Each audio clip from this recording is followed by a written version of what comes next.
Hello, everyone. My name is Sharissa Jackson. I am the host and creator of Live at the Table. Thank you all for coming here today and hearing the stories of women veterans and our journeys. Our stories need to be told, our stories need to be heard, and that's what Live at the Table is all about. Bringing you those stories that you probably have never even heard from women veterans. Our day today is going to be a great day because we have a fabulous guest. Her name is Vanessa Harris. She is an Army veteran, and she's here to tell us about her journey in the Army and why she's using spoken word and song to deal with her challenges. And so today, I'm so honored to have her here. And right now, I have none other than Ms. Vanessa Harris. Thank you so much, Vanessa, for being here on the show today. Thank you guys for having me, or you rather, at the table for having me. Yes. You're so welcome. So tell me, why is it important for you to be here at the table today?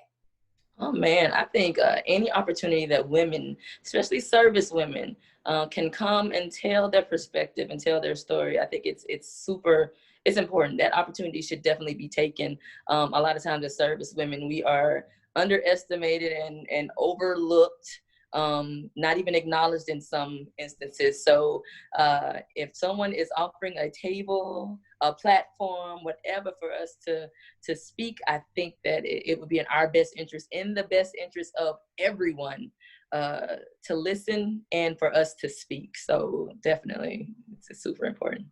And I think when I was thinking about this actual platform, you hit the nail on the head. It's important that people know who we are.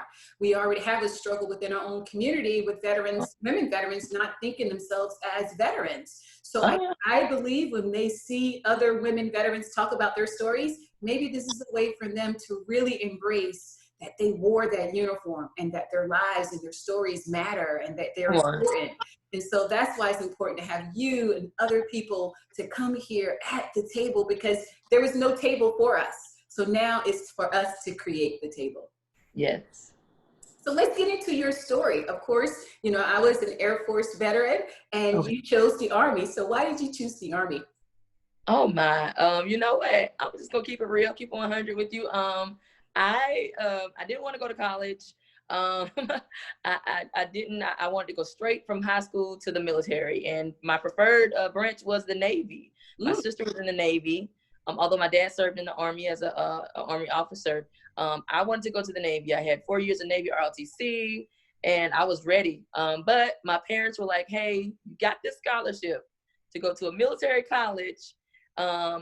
So we want you to go to college. You want to go to the military.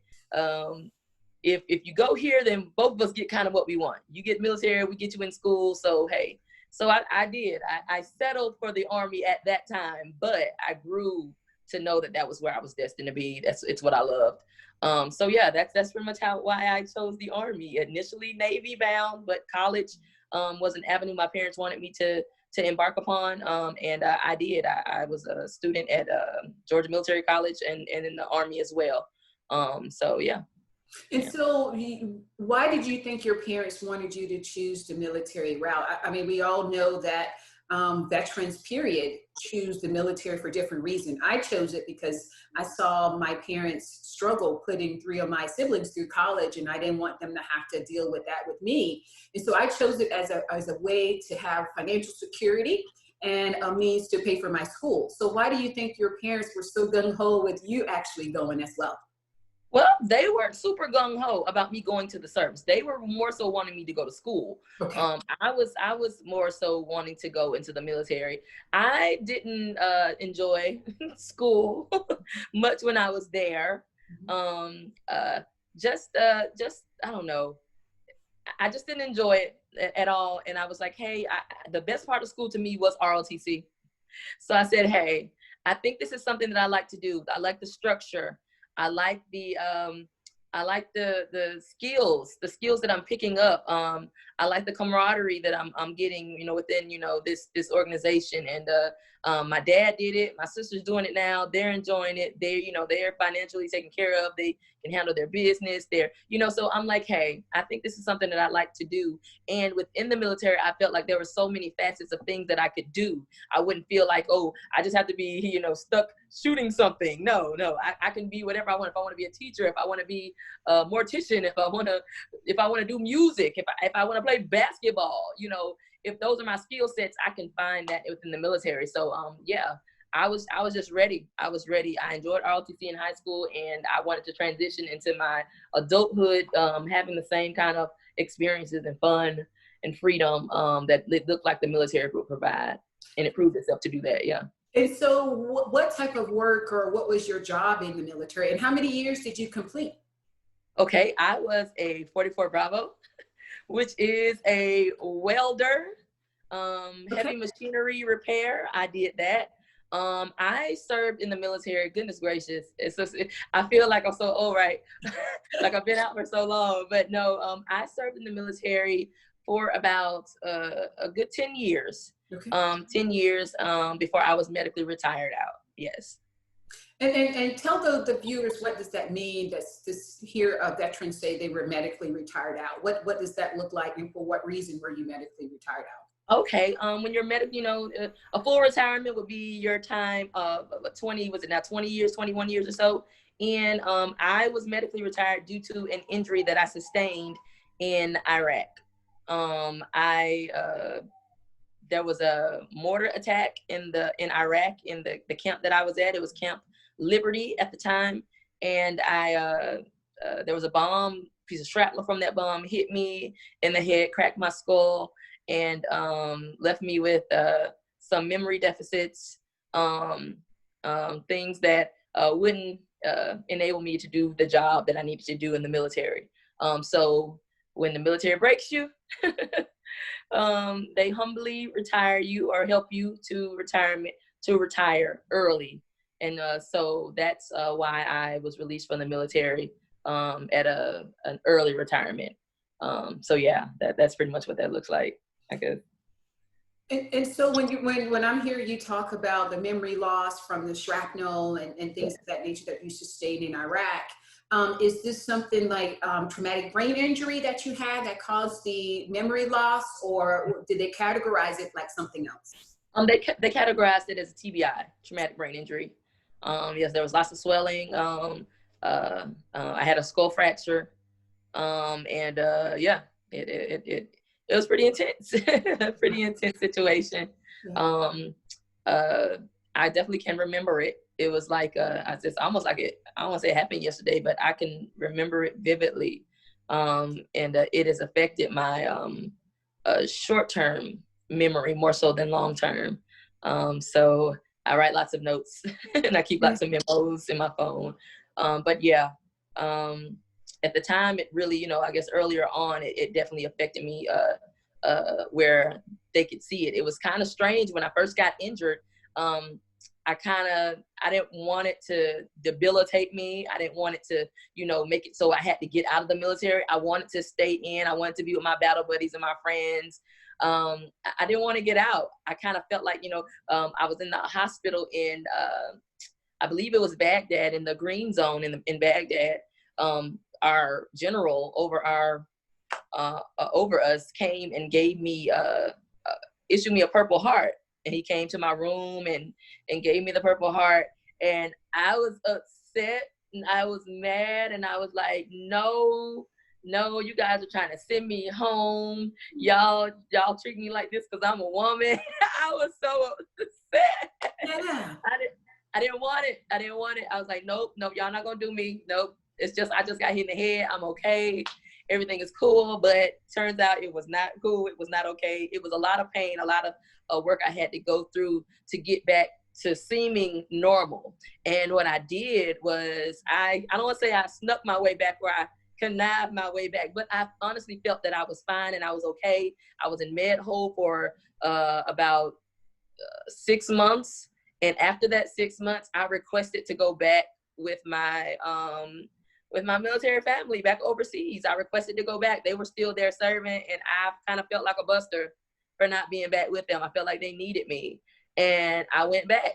I went back to Iraq, served out the rest of my tour, and I did it with difficulty. I didn't realize how the injury affected a lot of things. And at that time, it was the early, I guess, stages of OIF, Operation Iraqi Freedom, and they really didn't know too much about the the outcome or the from injuries and things like that. And yeah, I would do a lot of things that I didn't intend to do, and catch myself in a lot of situations as far as being in pain, headaches, as far as forgetting things that I really didn't anticipate would be my issue. But it showed itself to be. But I didn't tear anything up while I was over there, and made it back in one piece. But definitely, I think I moved hastily and going back. Really didn't think it all the way through. But I did go back and serve the rest of my tour with my unit. Yeah. And you know what? Just to hear you talk about that, isn't that who we are? Is Yeah. that we want to always be with our peers, particularly when you leave the battlefield. Like I was in Iraq twice and Afghanistan once. And I can only imagine what it feels like when you're so connected to your comrades and your coworkers, and you have to come back home because your tour is not over. You're like, no, I want to finish. I want to sit with my people. And it was a common thread with a lot of the people that I interview with. They say the same thing. I didn't want to come back home, and I wanted to go back. And to know that you was able to go back and you finished, even though you had some deficits, I mean, that takes a lot of fortitude. So tell us about that and what that felt like, knowing that you wasn't 100%, but you were so connected to your unit, you wanted to go back. Now I did. I wanted to go back. I felt as if my unit needed me. It was kind of strange. I was the only woman in my unit, in my whole unit, the only female. And yeah, and I felt bad. I guess it was a little bit of my own personal emotion getting in the way as well. I felt like it would be me, the only woman, who'd get hurt, you know? And I guess as women, we do that. We have to prove ourselves. We have to, push through. Hey, I'm here for a reason. I'm not fragile. I can take a licking and keep on ticking, And so I came back, not wanting a pat on the back, but I guess I came back wanting to let them know that, yeah, I got hit, I got hurt, but it's not going to stop me. It's not going to hinder me. Now, truth be told, when I came back, I got met with a lot of opposition that I did not expect. I felt like I was coming back to help my unit, to provide a service, because I was a welder. And at that time, welding was very important because they were trying to up armor vehicles, and they were just rigging stuff. Like people would come, they'd be out on missions, and they come back and say, hey, can you fortify my tank right here with some metal here? Or, they just wanted to be protected. And we would do that. We would, fortify these Humvees and all that. And I felt as if my job was important. And I came back, and it seemingly a lot of the men in my unit, they was haters. They was haters when I came back. They was like, I guess they thought I was gonna come back. I was injured. I had a Purple Heart now. So I'm thinking I'm all of that. And I'm just like, nah, like none of that. Like, tag, I'm it. Like, they got me. Like, I'm not like proud of this. It's not a badge of honor for me. You know what I'm saying? The badge of honor was like me coming back and wanted to help and be there for my unit. But I had some haters, honey, and not just some, a lot of haters, and dealt with a lot of things that, I guess a lot of people don't want to talk about, but military is just like any other facet of life. You have, you work a corporate job, and you have your boss that's a male, that's a man that, kind of likes you a little bit, but you're not showing that you're interested in him. So now you're on his hit list, And so with being the only woman, of course you get met with that. We're in Iraq, and you're the only woman in your unit, and, your supervisor, your superior, he wants to, talk to you a little bit, and you're like, hey, especially me, I was just totally like, I'm here to do a job. I'm not about that life. And yeah, I got treated really bad. One, because like I said, they thought I was gonna come back with the pompous attitude, and then the other, I'm not a hoochie mama out here in these streets. I'm not trying to be desert booty, as they would call it Yeah. back in the day. But I'm not trying to play that desert booty game. Yeah. And because of that, I got told a lot of things like false formation times, or was told about formation times later than it was supposed to be, or earlier than it was supposed to be. And it had me looking crazy and feeling crazy at the same time. I was realistically dealing with memory deficits and things of that nature, but I always made sure I backtracked and I had notes and things like that so I wouldn't make mistakes. But they were trying to tell me, oh, you're just confused, or you're just this, and you shouldn't have come back, you know, you should have stayed, you know, you had the chance, you know, you're more of a hindrance than a help. All of that, I had to go and request to be changed as far as my unit, because it was so much opposition coming to me. I actually had to be moved to an infantry unit. Again, all men, but I was like the mother hen, man. They treated me so good. And it was crazy that a group of infantrymen, that's all they do is go out and do work. Yeah. They treated me like royalty, and they treated me like a soldier, right along with them. But yeah, I got met with opposition with going back. And like I said, that's the uncomfortable truth a lot of people don't like to talk about. But yeah, it was pretty tough. But I still, even more so than just wanting to go back to show them that I wanted to come back and support, it was for me as well to know that I still have a purpose, that I still can do. And I did. I did well when I was worked with the infantry group. I did convoy tracking. So when they were out on convoys, I would track their trip and let everybody know what point they reached, and they made there safely. If they needed anything, I would send those commands up to TOC and all that. And so everything worked out great.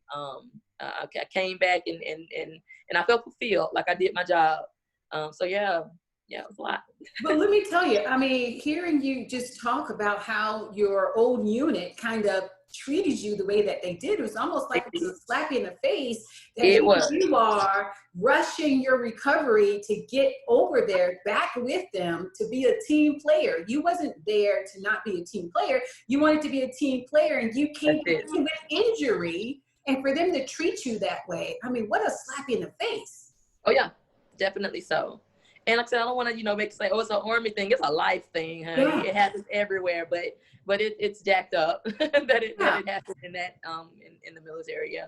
And I think for our viewers who think, we all have this team player concept and we're so gung-ho about each other. Here is a prime example of you being one of the only females in a unit. You bust your behind to get back to the unit. Yes, I did. I did a lot of stuff. I mean, it's almost like you were retaliated against because you wanted to come back and be part of the team. And because you got the honor of having a Purple Heart, then why should you, feel and get the resentment almost from your comrades? That's crazy. Oh yeah, I felt it. It was so thick. I thought it would be all love when I came back, but it was thick hate. I was like, oh my. So well, yeah. I think it's possibly because people see the Purple Heart as being a great honor. It really is. But guess what? You just don't get a Purple Heart because you're just walking up and down the street and your health is fine. Any of your comrades could have been in your position, gotten hit with shrapnel, have a TBI, and have the honor of getting a Purple Heart. But my goodness, I mean, to know that you was dealing with that on a constant basis and to be transferred, it's almost like, wow, I did all this, and to know that you guys didn't even care. I mean, what was that like? It was tough. It was rough. I made really good friends with the chaplain, really good friends with the chaplain, and some foreign nationals there as well. We were actually in a beautiful area when I came back. They had moved from Camp Liberty to a camp called Camp Stryker, and it's actually in a biblical area, the home of Abraham, Ur of Chaldea in the Bible, and I mean, it was amazing. Like I said, I had to find some kind of solace. You know, it's that everybody, when you go to Iraq, you know, if you wasn't a Christian or you didn't have religion before, you find it while you're over there. And I definitely have always had a spiritual walk, spiritual relationship with God. But definitely while I was over there, I'm trying to tell you, I was in gospel choir. I led the gospel choir for a minute. I got with the spoken word poetry group in Iraq. We did poetry in Iraq. And I found different things to definitely help me heal emotionally. Like I said, I went away from I left the unit while I was in Iraq, went to another one that didn't know my past, didn't know my story. And yeah, I had to get it done. I activated my get it done. I think I get it from my dad. Yeah. My dad was the ones that us struggling or not having was not an option. So whatever he needed to do to get it done, he got it done. And so I carry that same thing. If I'm experiencing an issue and a problem, I don't like to wallow in it. I don't like to stay there and just say, woe is me. It's like, hey, let's get this fixed. Let's repair this. Let's make this better.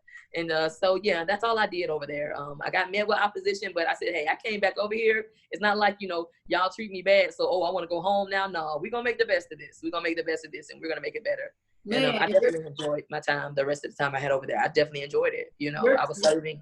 Yeah. Your tenacity to get through all of that, Vanessa. I mean, to number one, you were in a unit, you were the only female, and you had to overcome those challenges. And for you to be a welder, there's not that many female welders in branches. So for you to overcome that, and then to go to the heat of Iraq, I was there twice. I know exactly what you're talking about. I took care of soldiers that got shrapnel coming through Balad Air Base. So I understand that. And then for you to somewhat recover, come back, and then had to find another unit that would receive you, accept you. And that's what we still battle to this day as women veterans, is finding the community that's willing to accept us and to hear what we have to say and feel the value in what we're having to say. Because look at what you did. You had to leave an old thing and find something new for you to be valued and accepted. Come on. It's true, yeah. So let's talk about when you left Iraq, you got medically boarded, you had to, you know, deal with your TBI. So for the audience, tell them what that's like to have the short-term memory loss and all the other symptoms that you may have with a traumatic brain injury. What does that look like for you? In the beginning stages, I feel like I'm in the hospital, like I'm talking to my psychiatrist. I might start crying. But listen, that's okay, I'm here for you.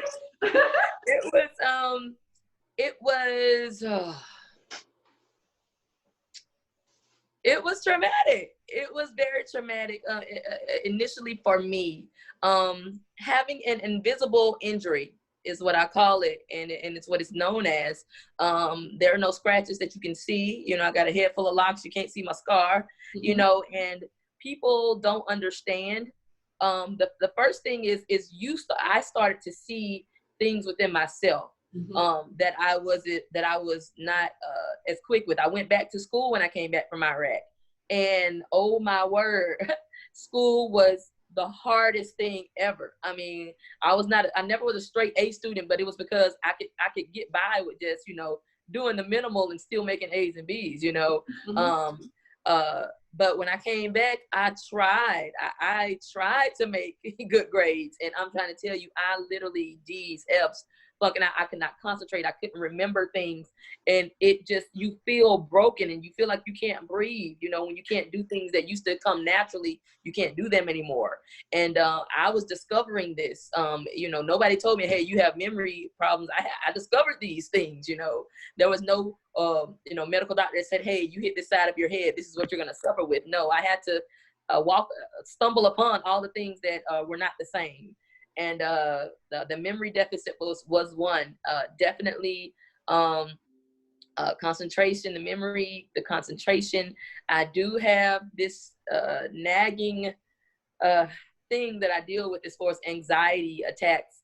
I'm still learning what my triggers are for those. Those are the worst. I don't know if you ever dealt with an anxiety attack. It's kind of like some people it's called panic attacks. Yeah. And they just come out of nowhere and your body's reacting and it's a mess. I mean, physically your body's reacting. Yeah. So those are things that I dealt with. Coming to the realization that I dealt with these things was something that I had to deal with, and it was very difficult. And I slowly but surely got better in accepting the flaws within myself.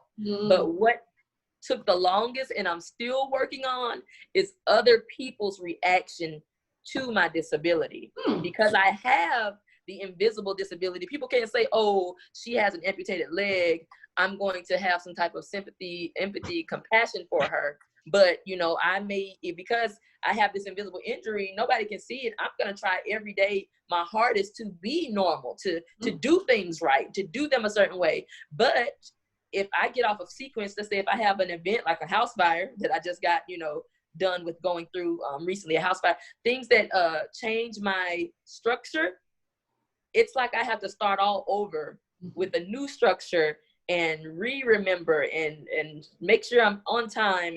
And these are things that when I'm on a routine, it works out great. But when I'm off of a routine, it's like, who is this person? And so dealing with people, dealing with me, still to this day is very hard. Because I don't want to have to stop and give my story. Well, this is what I went through. This is why I'm doing this, or this is why this is happening. They don't understand it, and I don't want to have to give that story.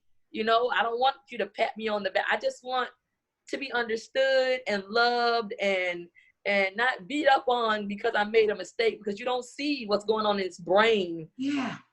Me trying to hold it all together. You just see Vanessa, you know, with her fresh locks, you know, and her bright smile, and you know, she remembers all these poems, so she couldn't possibly have a memory issue, you know. So it's so difficult functioning in a world where people can't see your disability. So and I think that's such a major point, because for me, who cope with post-traumatic stress after being in war 3 times, I've had that same kind of challenge. Is when I say to people, you know, I do suffer from post-traumatic stress, an invisible scar, you know, say, well, how is that possible? You're still able to be an executive. You're still able to function as an owner of a nonprofit. You're still able to do all these great things that they see me do. And they don't, and then like you said, I don't want to have to tell my story of why I'm saying to you, I have post-traumatic stress, of certain things are a little off today, or my anxiety is a little up today. It's because of that. It makes it very challenging to be like, do I want to walk out here today and have someone misconstrue who I am, or misinterpret why I did something, or don't have the compassion for me because I'm going through something? And to have to sit there and talk about it all the time, I totally understand it. I just wish the community, I wish your viewers, when you hear someone say, regardless if they're male or female, if they have a traumatic brain injury, that you have compassion for them. And don't make them tell their story. Just say, okay, what can I do to help? That's it. We don't want to tell our stories all the time, because it passions what we've been through. So I think if the community understood that, and for you to bring that awareness right now here with the HBCU Smart TV Nation, I think that's the way where we can hopefully include that conversation and make some changes in how we respond to people like you and others that have those invisible scars. So I think that's a huge point. It happens every single day. And women veterans say that all the time. I'm tired of telling my story. I don't want to have to tell my story. And I say to them, tell it, but also know it's going to help somebody, save somebody, motivate somebody, or encourage somebody. And so if you stay along that path, maybe, hopefully, I'm having to tell your story won't be so bad. So that's a good segue into how you're coping with it, right? Because you are a songstress. You are a killer when it comes to the mic and spoken word. So let's talk about how you have coped with your TBI, because to the average person, they'll be like, well, how can she remember all that if she has a TBI? So tell us about that. Definitely. I always wrote.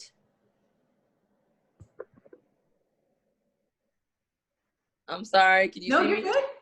Okay, great. I had a phone call. Gosh. Actually, I always was a writer. Always, you know, sang a little bit here and a little bit there. But when I had my head injury, I was in the hospital and I couldn't remember hardly anything. Like at that, those first couple of weeks and first couple of months, I couldn't remember my mom's like middle name, like little small details and things like that, how to type, things like that. I couldn't remember. My brain was not, connecting the pieces. And it was a lot of things that I had struggles with remembering, but it was amazing that every piece of poetry, every poem that I had written up to that point, I remembered every single poem. And it was amazing because I was just going through in my mind, just sitting in that hospital bed. I believe at that time I was in Germany, and I was in Landstuhl, a hospital in Landstuhl, and I was just trying to escape my memory, like to see what's going on in my head. And that's my whole survival mode kicking in. Like, what is it can I do? What can I do? I'm just trying to put it all together. And I was just like almost in tears, like, because I couldn't remember certain things. And it was horrible. But sitting in that bed, I thought about my poetry. And I started off with the first line of a poem, and it kept going and kept going and kept going. And I finished that piece, and in my mind, I went to the next poem, and I could remember each and every one. And at that moment, it was like a personal kiss from God, letting me know that what I gave you, no one can take away. And so with that, and I'm sorry, I get emotional when I tell that story. No, that's okay. That's okay. Because at that moment, it was just like a personal kiss from God. It was hope just like sprung up in me and let me know that I was going to be okay. And that this thing that he gave me, it wasn't just for me. It was for the world. Everybody needs to hear it. And this was my gift, and this was my calling. So it just, it made me confident in the gift that he gave me. It let me know that, a lot of people go through life and don't know what it is they're supposed to do, what their calling and their gift is. But I'm grateful that from this tragedy, or from this situation, unfortunate event, God still got the glory. You know what I'm saying?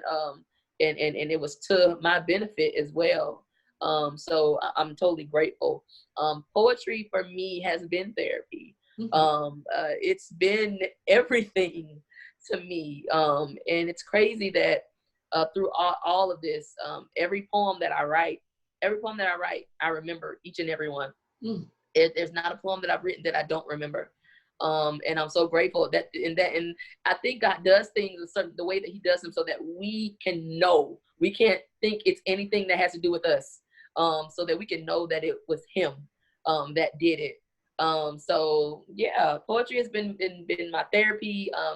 It has helped me, not only me, but it's helped others. And I feel like that's the way we are to live, not just of service to ourselves, but to others.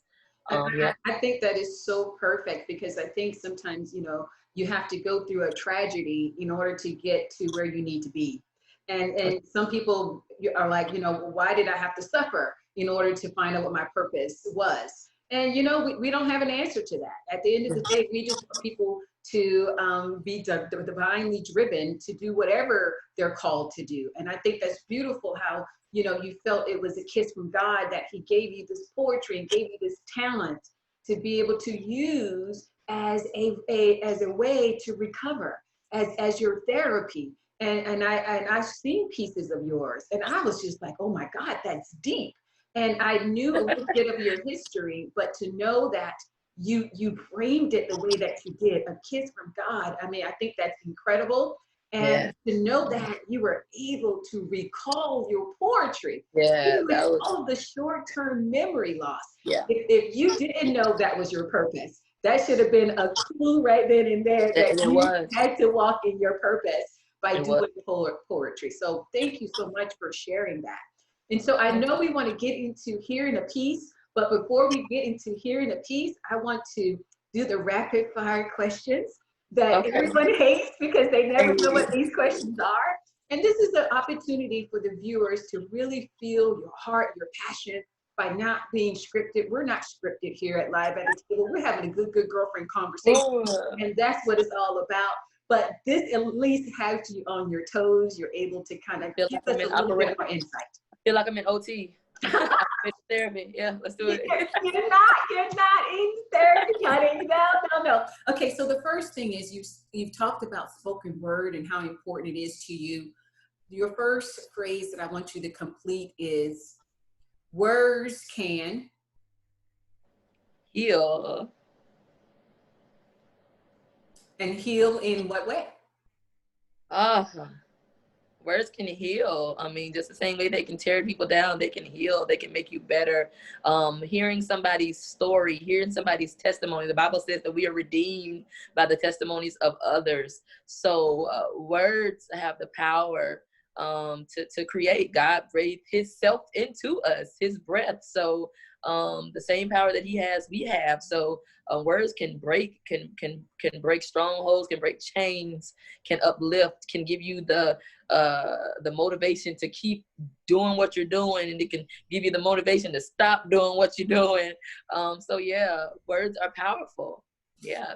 And for people that are just now tuning in, you also sing, and you sing beautifully. So what does songs do for you? Oh man, music, man, singing is like breathing. I sometimes, it happens. I'll catch a cold or something like that, and lose my voice, and I'm trying to tell you, it feels like I can't breathe. Music is everything to me. Um, oh my goodness, it's same thing. It's healing. It's restoration. It's therapy. I mean, it's oh God, it's heaven coming down personally to me when I can open my mouth and those tones and things can come out. I mean, it's a whole science behind tones and everything too. So I'm trying to tell you, yeah, music is just therapy all together. Vocal instruments, everything. It's just therapy. Your passion to inspire comes from? My passion to inspire comes from comes from within. It comes from without. It comes from when I say within, it comes from that burning desire, something inside of me that naturally, innately needs to do that. And then it comes from my little motivating factor, my son. Definitely, he sees. He's a part of me, so he knows certain things that should be done and that I should be doing, and if I'm not doing them, he knows. He can check me on those things, and so he's my motivating factor. He's definitely my push, my little. His name is William, and I call him my willpower. I love it, William Willpower. I love it. Yes, definitely, for real, for real. Life without spoken word would be confusion. Mm. It would be confusion. I would be full of thoughts, full of emotions, and no outlet for them. I would probably implode. I'd probably be a depressed wreck. Real talk.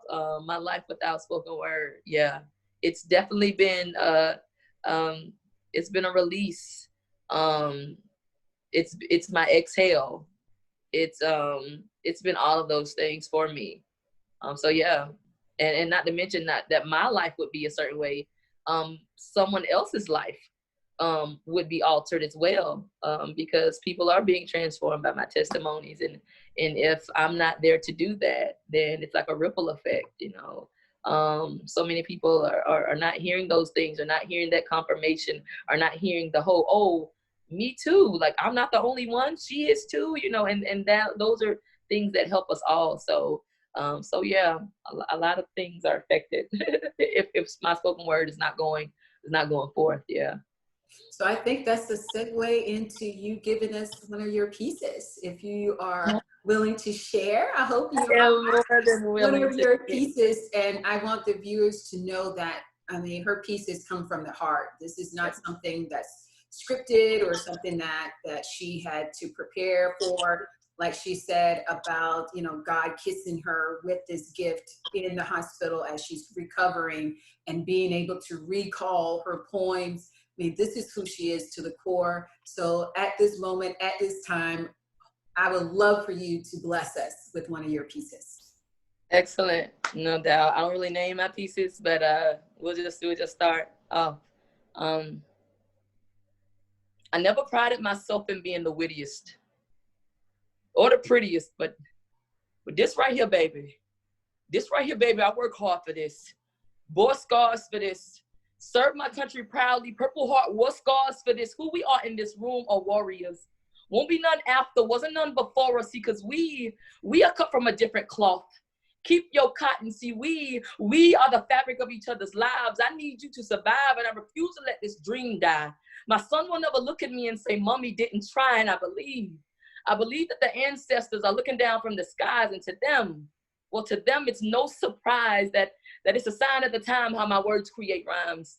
No longer miscellaneous chimes, more in the line of divine, because I've died and I've been resurrected. See, I sat back, been criticized and corrected. Now I pray that my words will reach our hearts and minds and be well respected. Don't neglect this. Better yet, stop, look, listen. Constantly premonitions coming at you by 1, by 2, by 3, not knowing he who finds, she finds a good thing. Luscious, sweet, cool, complete, intelligent, whole, a privilege to encounter. Who is this? You cheerfully ask this overtowering Nubian sister who wears not a mask, defies the worldly norm, can make any man jump back into the womb and be reborn if she so desires. Jesus Christ, Prince of Peace, strong in battle, he lights her fire. Yo, who is she? Well, she is me.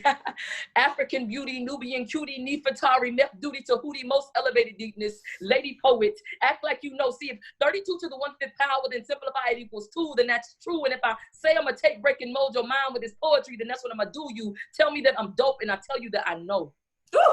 See, in order to be, then you must know. And if you don't, then maybe you should go slow and easy. As if a cool, refreshing breeze from heaven came and caressed your soul with the intent to make you bold about who's and who you are. See, I am his seed, and his seed is blessed, though stressed at times.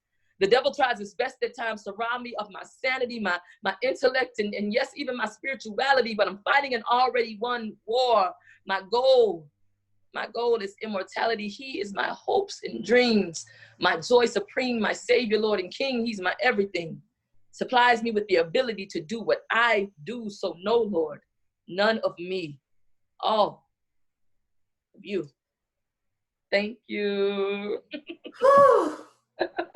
Girl, you're deep. And that, even though you said it, that was dope.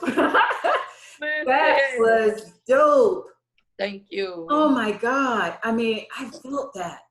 I mean, it's like, you're so correct. It can transform lives. Just in that minute that you just gifted me with, I feel like, oh wow, I need to do more. Yeah. I can do more. I can do more. Yeah. Wow. Yeah, there's no doubt in my mind. No doubt in my mind that that's what I'm supposed to be doing in life. There's no doubt. Yeah. And so are you hoping to, what are you hoping to do with this craft? Are you looking to do a book and put a road show? What are you looking to do with spoken word and songs? I'm hoping to just inspire.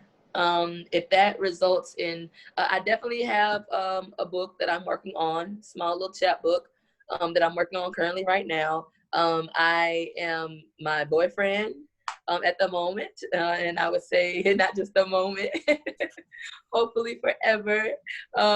We are working on a collaborative project right now. Music, I'm rapping a little bit, I'm spitting poetry a little bit, definitely singing, and we're working on a project as well. But my hope is that I'll be able to allow this gift, like the Bible says, allow your gifts to make room for you.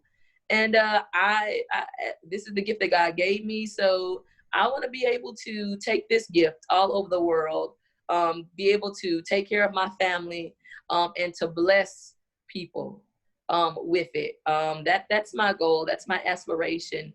I do some shows here locally in Augusta. Since of course COVID has happened, it's definitely halted a little bit of the doing shows and all of that. But still, like I said, I'm doing a lot of collaborative projects with other people. People are sending me tracks. Hey, can I get your background vocals on here? Or hey, can you do a poem for this album? I've done so many of those since COVID happened. That's one thing. COVID's not stopping people with their dreams. People still have dreams. People are still accomplishing their goals. And I definitely don't want it to halt my mission to get this word out, to get this spoken word out and to the people that need it. And so I read in your bio that you're also doing some work with kids. And so what is that about? Now, was like I said, since COVID has happened, they're kind of funny about different people coming to the schools. This and the third. I worked and volunteered with a poetry nonprofit called Poetry Matters Project. And it is here in Augusta, Georgia. The amazing lady who started, her name is Lucinda Clark.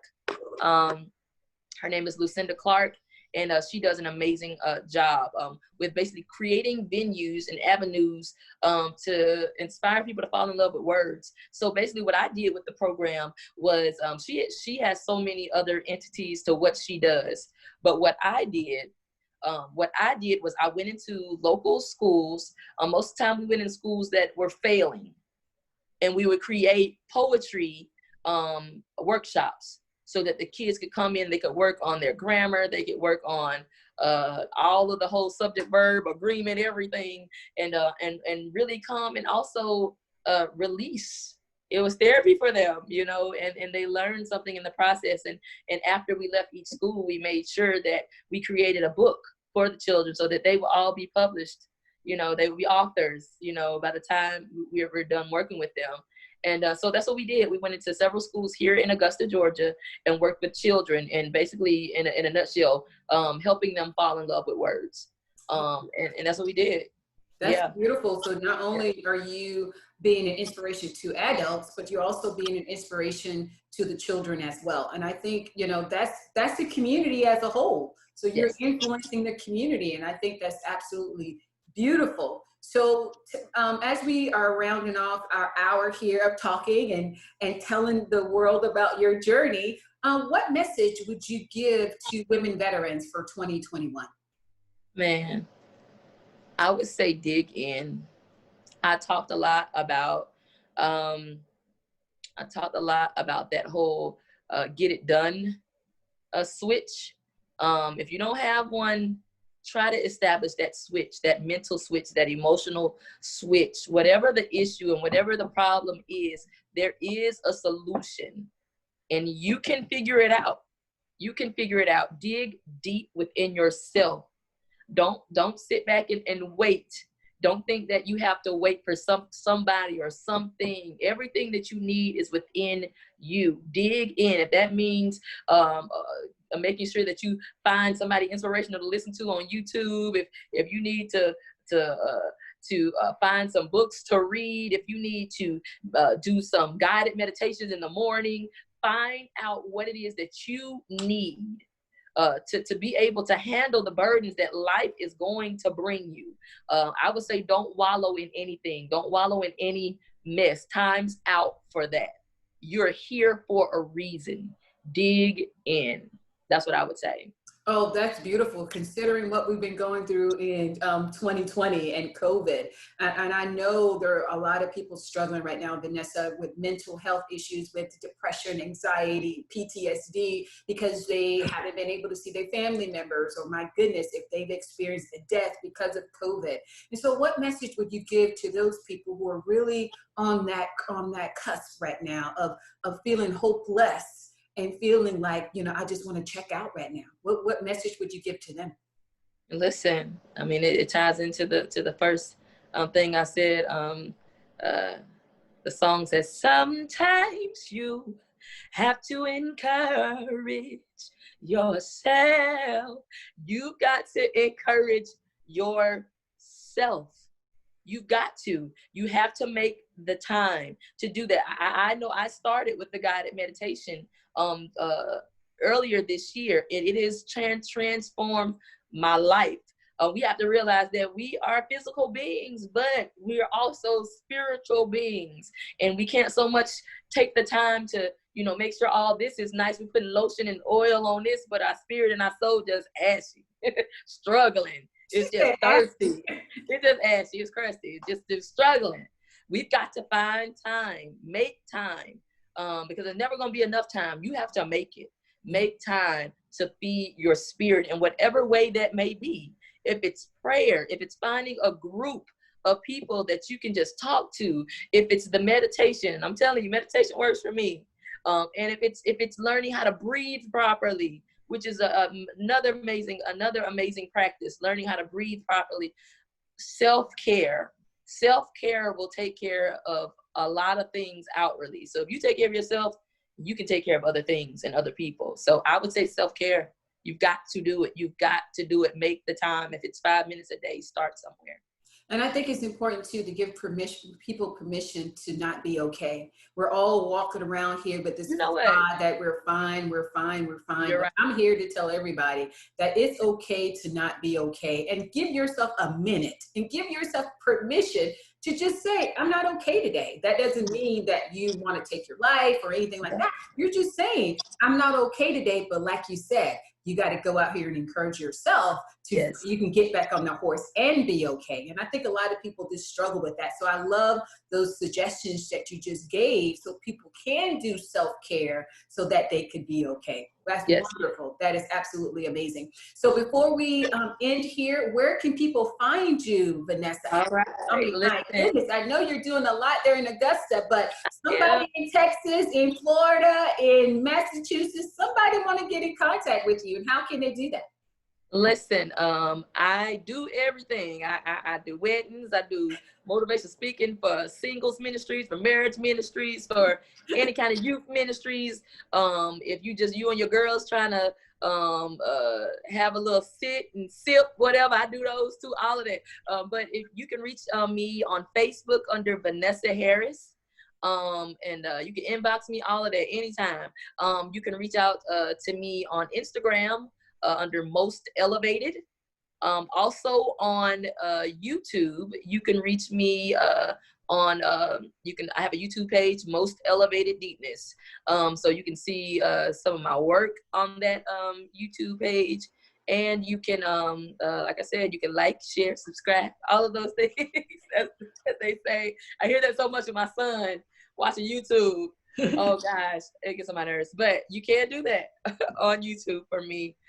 Definitely, that's how you reach me. Like I said, if you want to reach me for events, I do poetry writing. If you have an event that you want someone to write a poem for, weddings, I write poems. I don't just, hey, I have to say them. I could write it and send it to you. I do all of those services. So definitely reach out to me on Vanessa Harris on Facebook, Most Elevated on Instagram, Most Elevated Deepness on YouTube. Awesome. That is so beautiful. And so my words to you would be, and this came from Ms. Denitra Hampton, who was our actual guest last Wednesday. She said, God qualifies those he calls. And I really believe just in this interview today that God has definitely called you and he's qualified you to do the things that he's having you to do. So be blessed. I'm so honored that you were here today with me and you chose to be here with me today. And I just feel so blessed from the things that you just said and the spoken word and that beautiful voice of yours.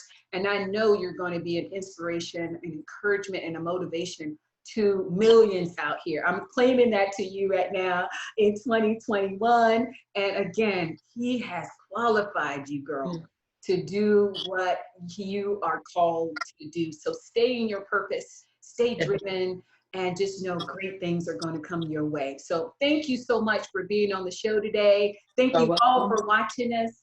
And if you want to be a guest here on my show, please, you can email me at cjackson@amvets.org. And we will be here every Wednesday at 7 p.m. on HBCU Smart TV for what? Live at the Table. Thank you all so much. Enjoy the rest of your evening and God bless.